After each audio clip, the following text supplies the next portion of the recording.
Hello, viewers. It's James Kalm, your half-assed reporter, and we're coming to you from our nation's capital.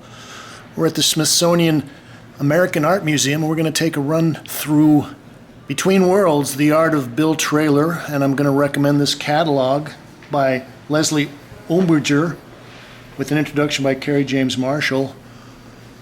It's a fantastic catalog with not only wonderful illustrations, but there's also a couple of major essays where they talk about Bill Traylor's biography, his history, how he was discovered. But maybe even more interesting is his history of being born as a slave. And this guy, Charles Shannon, who discovered his work and preserved most of the 1,000 pieces that have been passed on to us. And they even have records, tax records showing Bill and his family as pieces of property at the Taylor plantation. It's a fantastic catalog. I'll read a little bit from the slipcover. Bill Traylor, circa 1853 to 1949, is regarded today as one of the most important American artists of the 20th century. A black man born into slavery in Alabama, he was an eyewitness to history, the Civil War, Emancipation, Reconstruction, Jim Crow segregation, the Great Migration, and the steady rise of African American urban culture in the South. Traylor would not live to see the Civil Rights Movement, but he was among those who laid its foundation. Starting around 1839, Traylor, by then in his late 80s and living on the streets of Montgomery, took up pencil and paintbrush and attested to his existence and point of view. In keeping with this radical step, the paintings and drawings he made are visually striking and politically assertive. They include simple yet powerful distillations of tales and memories, as well as spare, vibrantly colored abstractions. When Taylor died, he left behind more than 1,000 works of art. Well, we'll look at some of the works. This particular piece, I think, is fascinating. This is titled Untitled Exciting Event, House with Figures, and this is maybe one of his most colorful ones. Normally he's got maybe one or two colors, but this one he's got black, blue, red, yellow, and brown. A fantastic piece.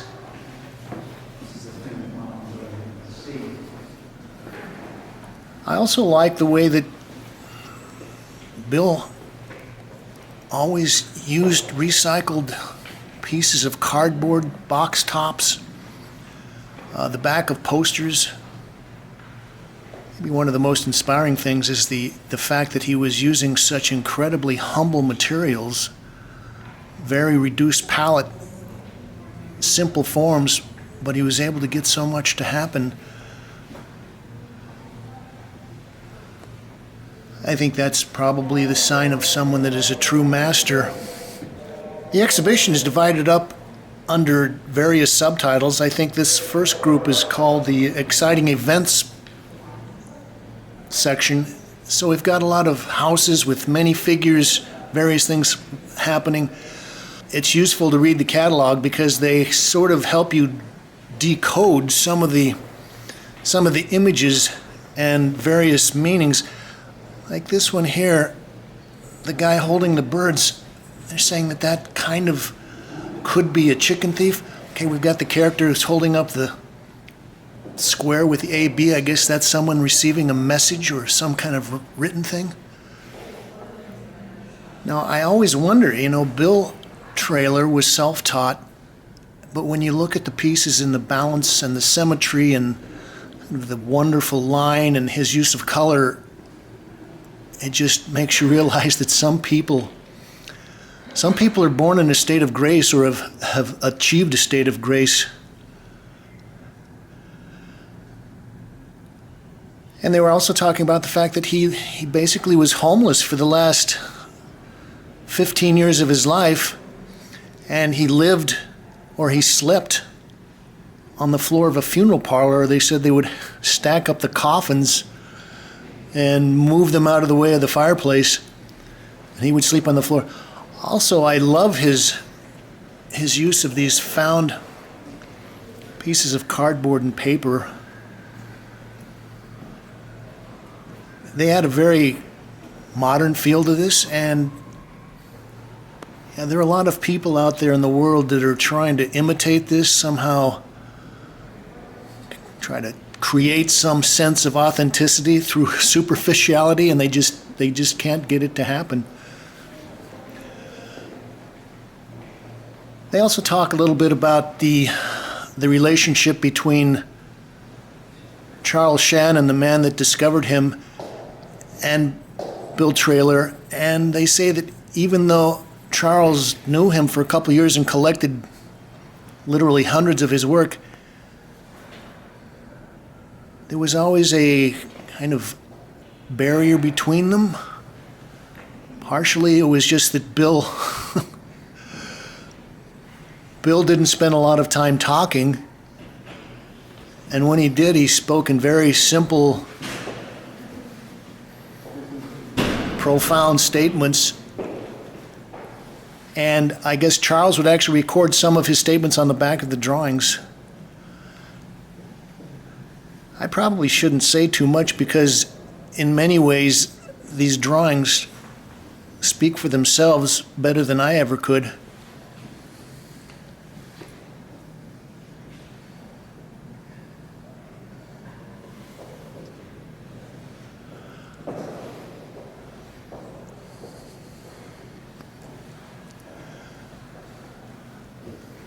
Well, in the last,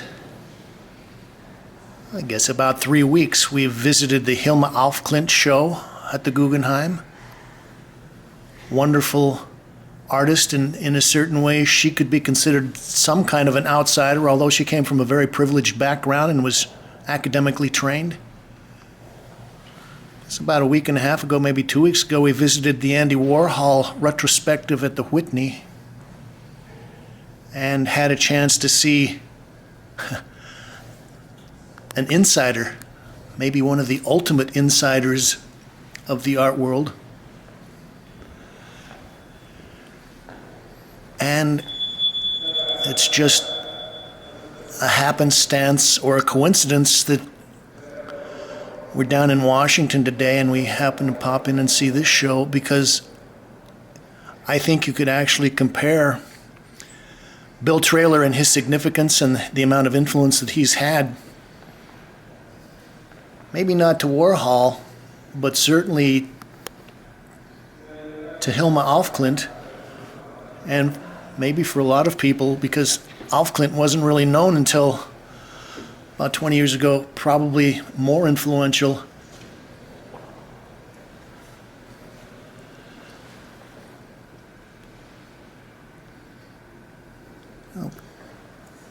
Bill has got certain gestures that he repeats, and although he does have a kind of a limited number of images and characters and things that he repeats, there's always this incredible, inventive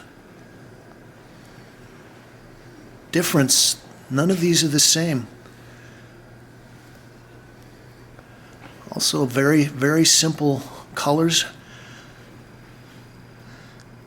Saying that he just sat on the street near a Coke machine. I guess he sold pencils, and also he would make these paintings and drawings all day, and a lot of people just ignored him, didn't know what he was doing.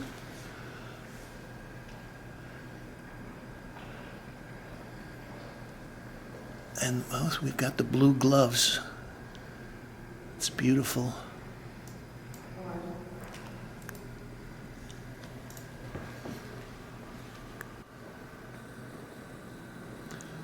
Okay, urban folk.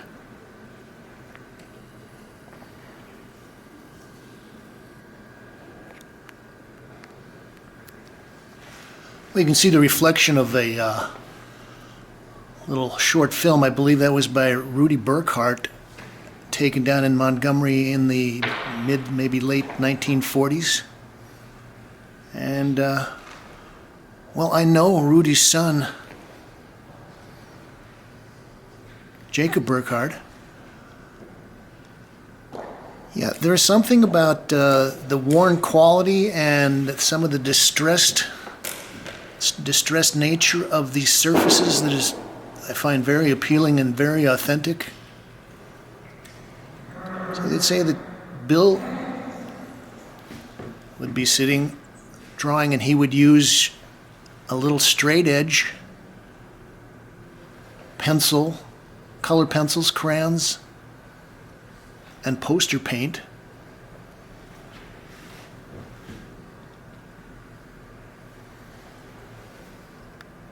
Now, some of these pieces he gets into a wonderful kind of a flat silhouette, flat colors with, you can see the grinding and the cross-hatching. Other things he's fills in his planes with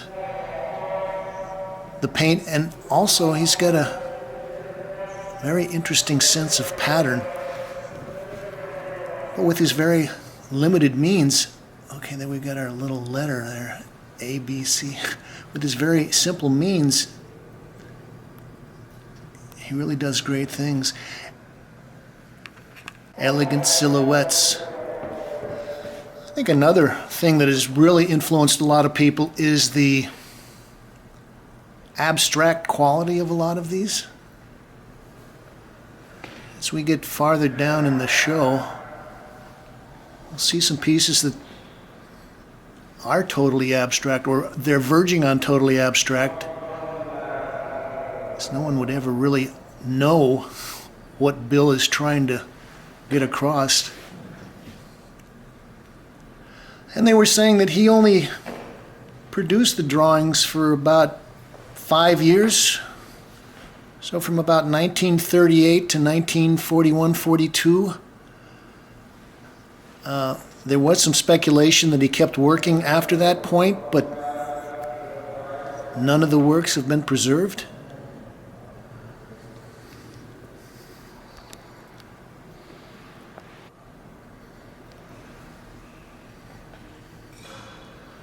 I guess I started seeing work by Bill 30 years ago. And you always look at these things and kind of wonder or fantasize about who or why people are making this kind of art, or how they got to this style.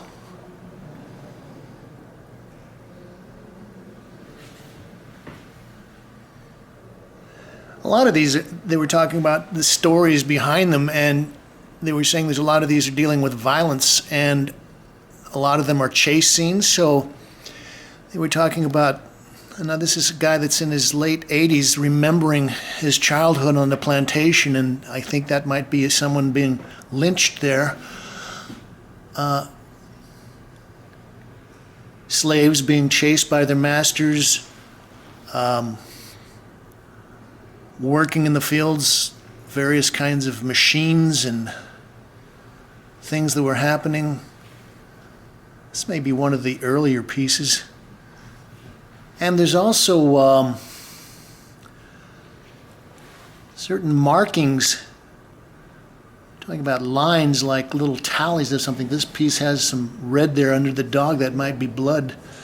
And the running figures.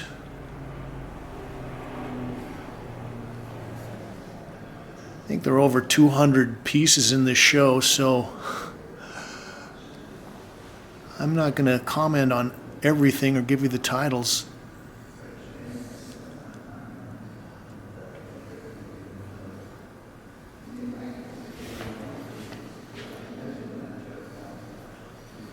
One of the things that they were decoding is pay attention to the feet. They were saying that you can tell the difference between some of the people that are barefoot, some of them that have little shoes, some of them have bigger boots. Each one of those types of shoes kind of testifies to the social status of the characters.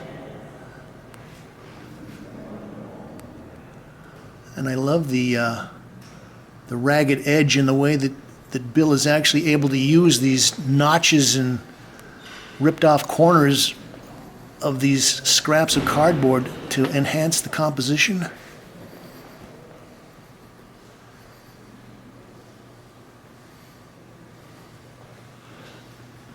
And as I said, I've seen his work for years, but it wasn't until I saw this kind of grouping that I really could appreciate how inventive he is.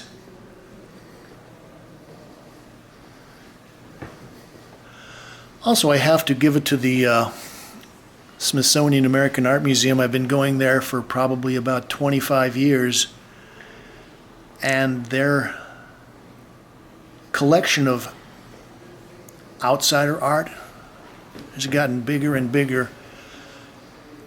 And with a show like this, I think that it really presents outsider art on a international level. Really brings up the status of this quite a bit.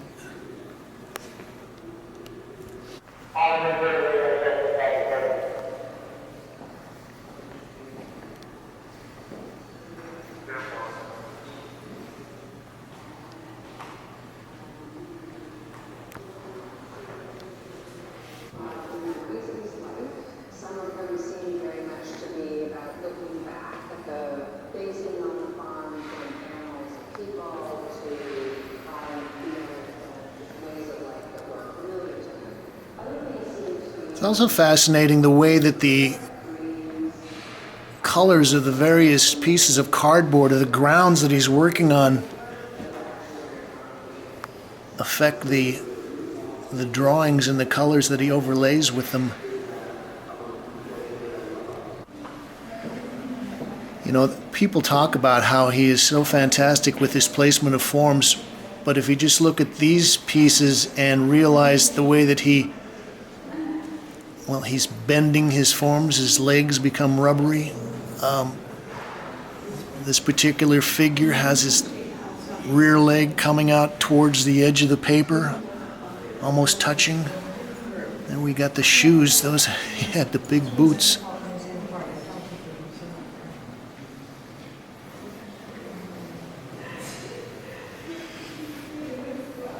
I guess it was Jean Dubuffet back in the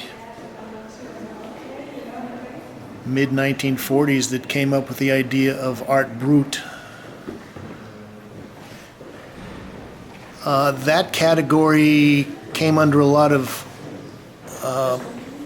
controversy. And then I believe there was a gentleman named Roger Cardinal who wrote a book titled Outsider Art and kind of recategorized a lot of these various kinds of artists. Oh, this is great. The twisting, the turning, the bending. These silhouettes are wonderful. And we still are kind of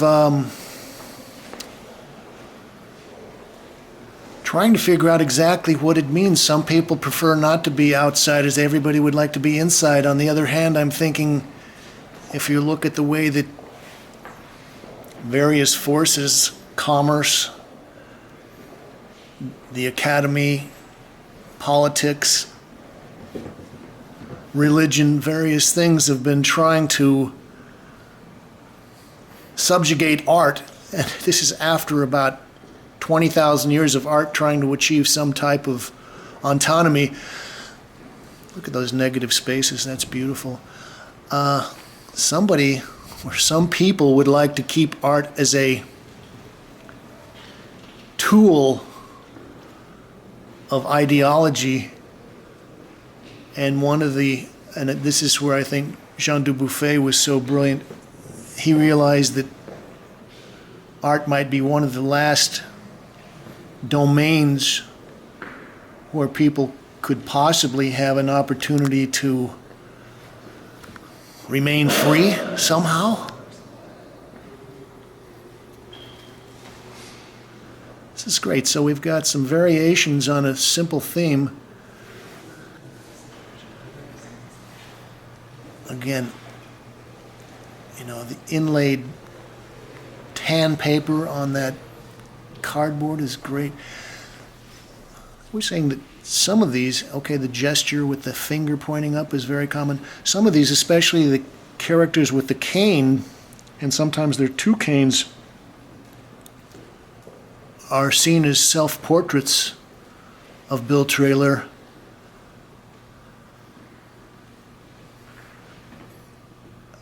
It's a little open breastplate there where the shirt shows through. Okay, and the one-legged man appears again and again. And I like this particular piece of paper that this is on with the kind of the silhouette of a head, it seems like, with two ears on the sides.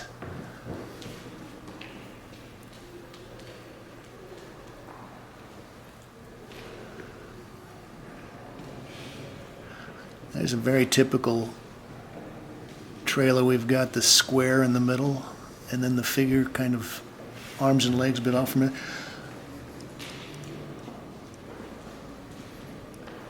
One of the little stories that they tell you in the catalog is about Charles Shannon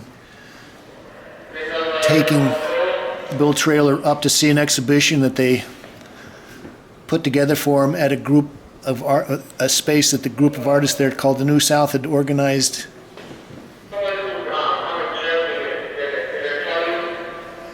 And they said that it took about a half an hour to get Bill up the stairs to the space where they were having the exhibition, that he walked around and looked at every piece, didn't say anything, spent about half an hour, and then took a half an hour to walk out, get down the stairs again, and didn't show any emotion, didn't say I'm proud of this or that, or just looked at it and left. These are some of the abstract pieces, and I'm looking at this and I was thinking that a Paul Klee or a Jean Moreau or someone else wishes they could have been doing that back in the late 30s, early 40s.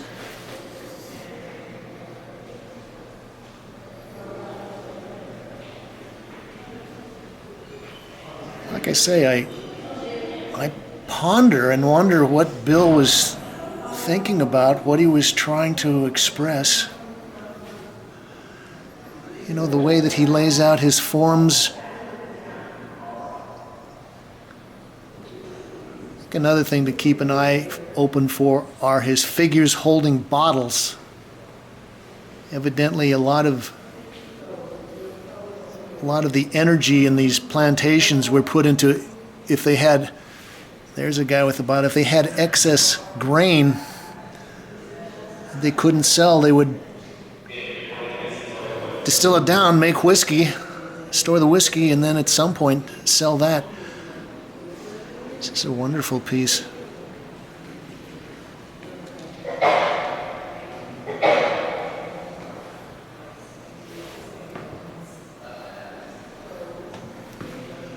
We're saying that this one might even be a depiction of a still. See the little guy underneath there with the bottle would be catching the runoff.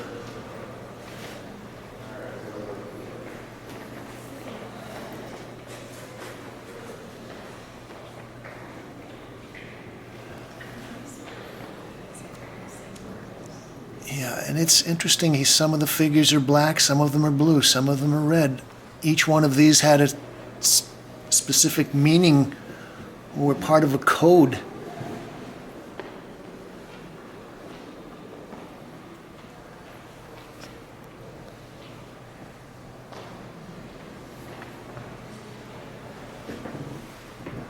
They were saying that he would sell 4 or 5 drawings for 50 cents. I like this piece.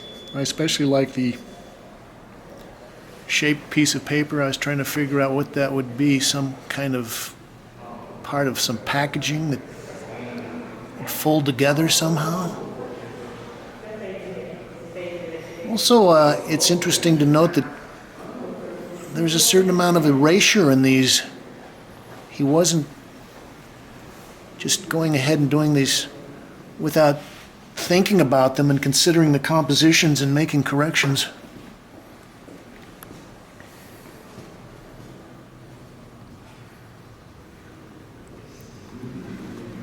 And the overlaying of the crayon or the watercolor or poster paint over the graphite. It's wonderful. This is red man on blue horse with dog.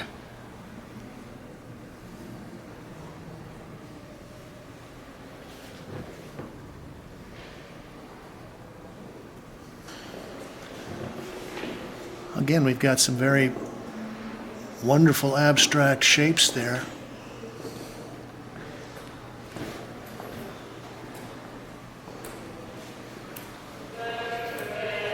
It's great. We've got a little table with lamps on it.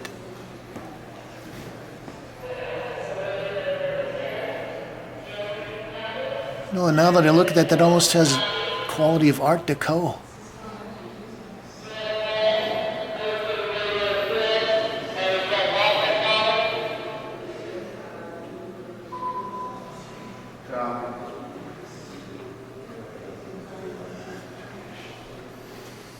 Now, Bill is in his 70s. He decides to leave the plantation, move into the city. Had never drawn before. I guess he was making money by selling pencils and things like that, and so he started these drawings, and within a very short period of time, he had taught himself the rudiments.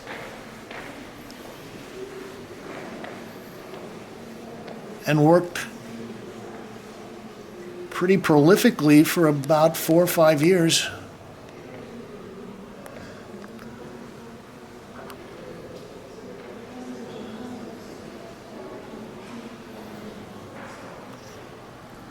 You know, like I said, it's interesting to see the way that various characters come back into the pieces. So the snake is re-entered.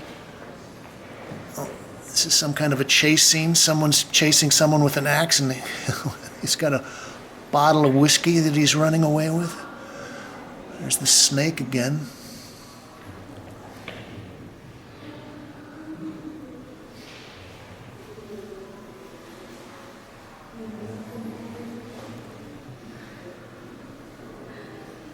And so it's fascinating to see the way that he would have an idea of some kind of narrative, and he would have an idea of some kind of forms that would fill the space, and maybe some kind of an idea of color, and the way that those things would get put together is fascinating.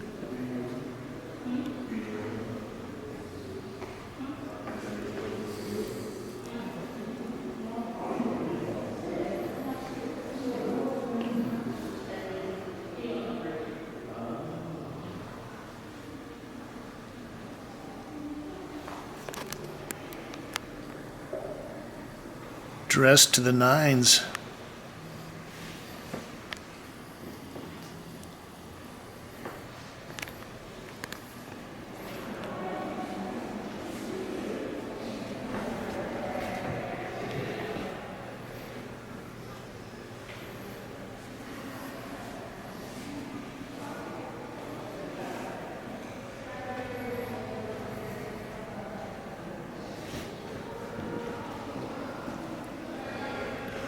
Well, I was saying that it's interesting that we saw the Hilma af Klint, the Andy Warhol, and in certain kinds of time frames, Bill Traylor overlapped some of them. He was born before Hilma and lived another 4 or 5 years after she passed away. I think he died in 1949, which is about the time that Andy Warhol left Pittsburgh and came to New York. These drawings were all done basically during the beginning of World War II, although they make a point of saying that Montgomery, Alabama was not really affected that much by the war, although they said the Wright brothers had a flying school nearby that started, I guess, 1912, 1914, and at some point was converted into a U.S. Army Air Corps station. Yeah, this section they're calling Folk Magic, Dreams, and Transformation. It's interesting because you get to see more of his abstract and just patterning pieces.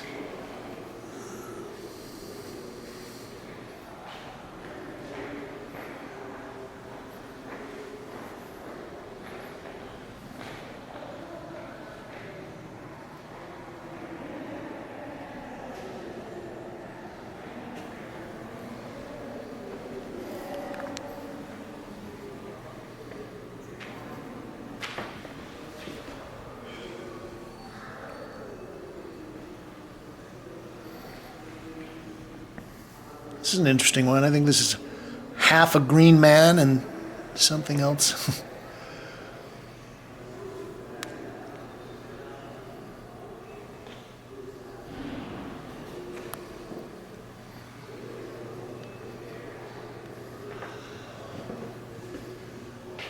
Well, I said that Bill had something like 14 children,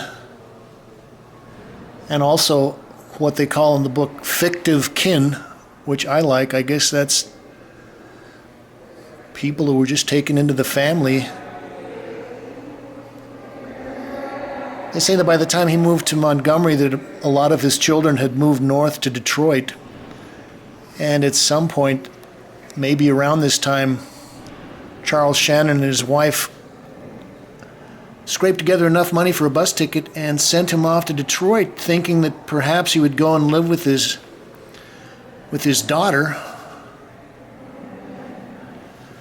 And I guess he spent a month or two there and came back to Montgomery, and I guess when Charles saw him the next time, he asked him why he didn't stay. He said he would rather live homeless in Montgomery than be living in his daughter's house in Detroit because the weather was so bad.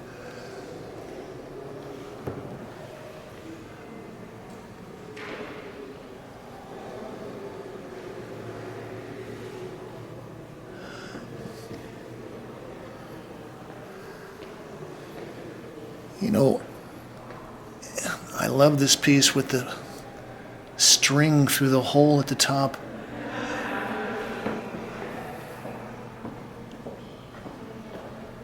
Man with a pipe.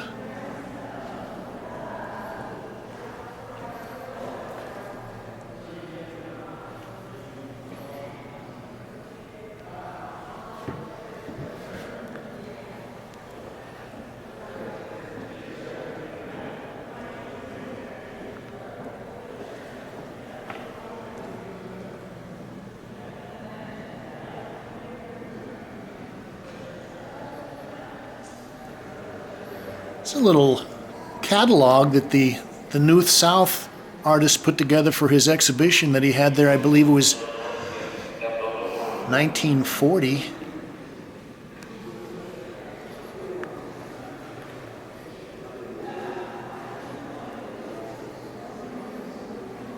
Now we get to see some more of the more abstract pieces. I was thinking that made me think of Melovich for some reason.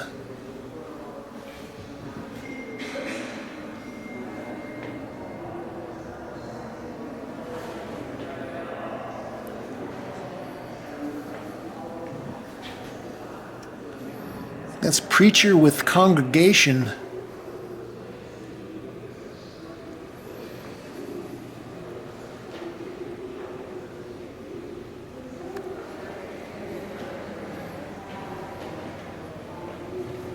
So I was looking at some of these and I'm almost thinking of some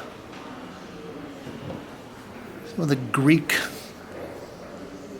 ceramic paintings, the black and red figure pieces of the running Trojans. Well, here are a collection of his animals. I believe these are a couple of rabbits. But just as a painting. That's beautiful, the kind of the darker overlaid center part. Those artworks that he's created, he is engaging with issues around class, how we behave and how we treat one another, sometimes good and sometimes not. They were talking about the figure of the rabbit was a kind of effigy of the runaway slave. And I guess in African folk culture, the rabbit represents a trickster and a kind of interesting character who has to use his wits to get by in the world.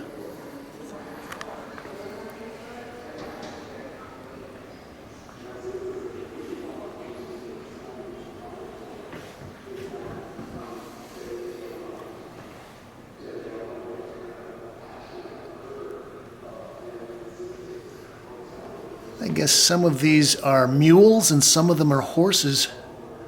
That's the yellow horse.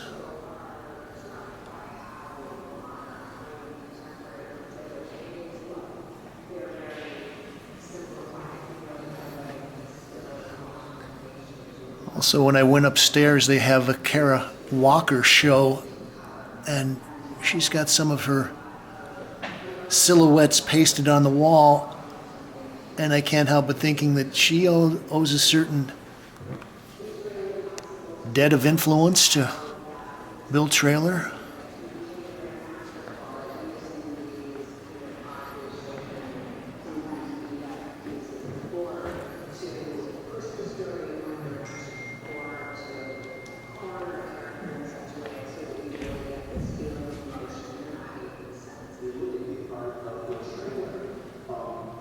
Workers shoveling and picking NRAWPA. I was having a hard time reading this.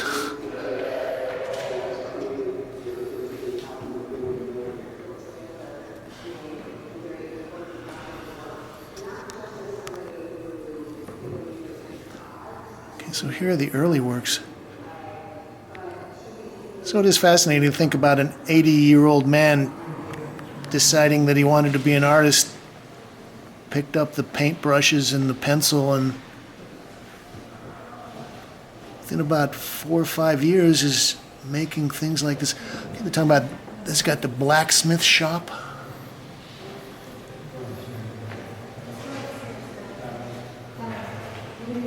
Kind of like these. Some of them are kind of indexical, so you have a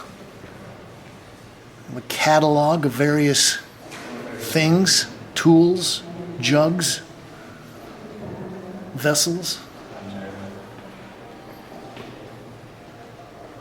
So that's a dog and a cow.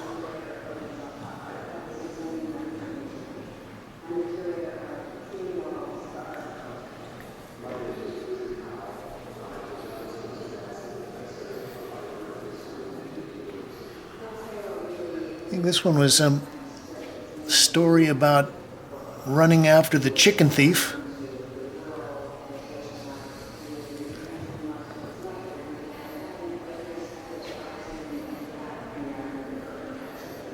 And again, the placement of these forms on the sheet is so incredible.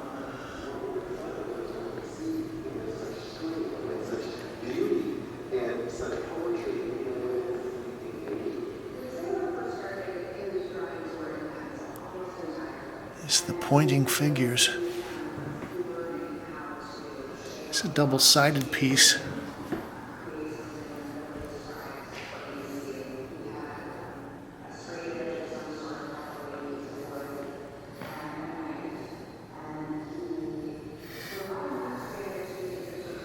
Some wonderful brush strokes and transparent overlays of pigment in that dog.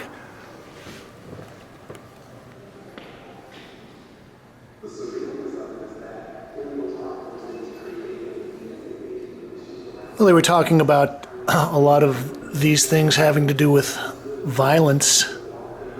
This is great. So we've got Bill Traylor signing this again. This drawing was done by Bill Traylor when he was 90 years old, something like that.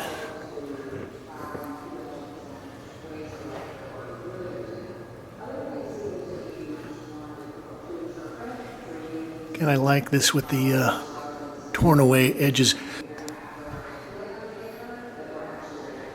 This is kind of an unusual piece because Bill has gone in, okay, the dogs. Bill has gone in and painted in the background. And there's actually, it looks like a couple of layers of paint on here, which is rare. And there's a great patina on those surfaces. I also like this one. It's got these margins on the edge that have some kind of a metallic foil, or almost looks like duct tape. And again, he's painted the background there with a light brown wash.